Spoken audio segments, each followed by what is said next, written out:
Assalamualaikum warahmatullahi wabarakatuh. Pada video kali ini saya akan berbagi tutorial tentang cara mengecek hasil pendataan dan pengisian di web pendataan non-ASN yang berakhir pada prafinal 30 September lalu dan akan finalnya nanti di 30 Oktober setelah proses uji publik.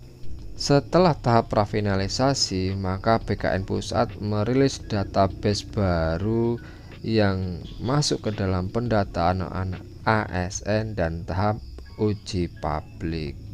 Apakah kita termasuk ke dalam yang uji publik atau apakah nama kita muncul ketika dicek di pendataan non-ASN prafinalisasi? Nah, daripada rekan-rekan penasaran, lebih baik kita cek langsung masuk ke halaman dari web pendataan non-ASN BKN Go ID, kemudian kita pilih pengumuman, kita klik. Lalu langkah selanjutnya adalah akan muncul dashboard atau tampilan baru seperti ini ya. Data tenaga non-ASN yang sudah didata oleh admin instansi. Berarti proses pengisian data yang kita lakukan sebelumnya itu sudah masuk ke dalam database BKN Pusat. Nah, kita cek apakah nama kita masuk ke dalam daftar tenaga non ASN dan uji publik. Nah, caranya adalah kita langsung saja ke menu instansi ini, kita pilih. Nah, di sini kita ketik langsung saja ke nama wilayah kita ya, dari kabupaten kita.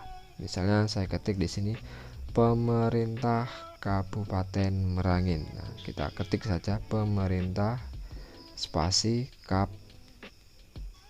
kemudian Merangin ya. Sebenarnya bisa juga kita mengeceknya melalui kementerian atau OPD masing-masing ya. Nah, ini saya cukup dari pemerintahnya aja langsung ya.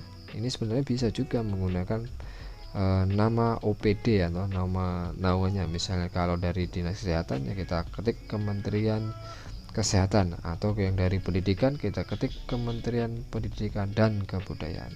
Nah, di sini saya langsung fokus saja ke instansinya, saya ketik saja langsung ke pemerintah Kabupaten Merangin. Kenapa demikian? Jika kita menggunakan Kementerian Pendidikan itu nanti ruangannya akan luas, cakupannya akan luas, tidak langsung terfokus pada yang kita cari. Nah, kemudian di sini nama lengkap kita ketik dengan huruf kapital ya. Ini sebagai contoh namanya ini ya, Bani Purwo. Kemudian kita klik cari.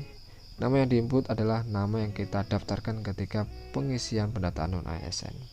Nah, di sini muncul instansinya pemerintah Kabupaten Merangin, kemudian nama, kemudian jabatan dan unit kerja.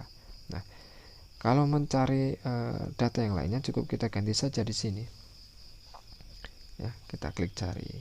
Nah, jika nama tidak muncul di sini berarti pada proses pendataan non ASN. Berarti tenaga non ASN tersebut tidak masuk ke dalam kriterianya yang diminta dalam proses pendataan non ASN.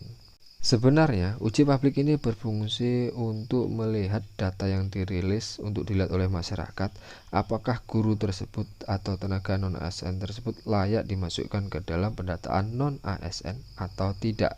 Misalnya ada tenaga honorer non ASN yang belum didata oleh instansi dinasnya masing-masing dan belum masuk ke dalam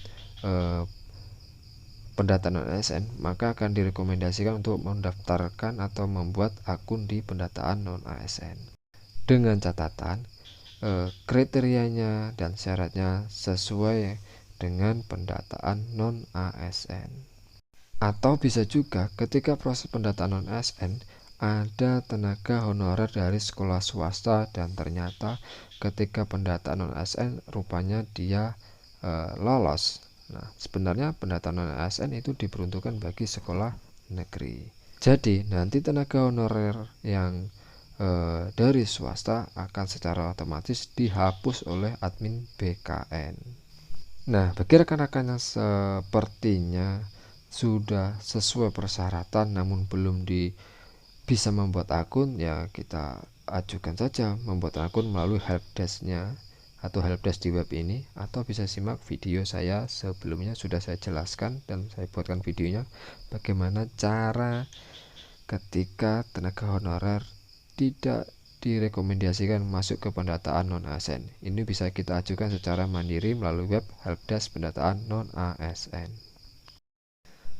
Oke, cukup sekian video dari saya. Semoga bermanfaat. Sampai jumpa dan terima kasih.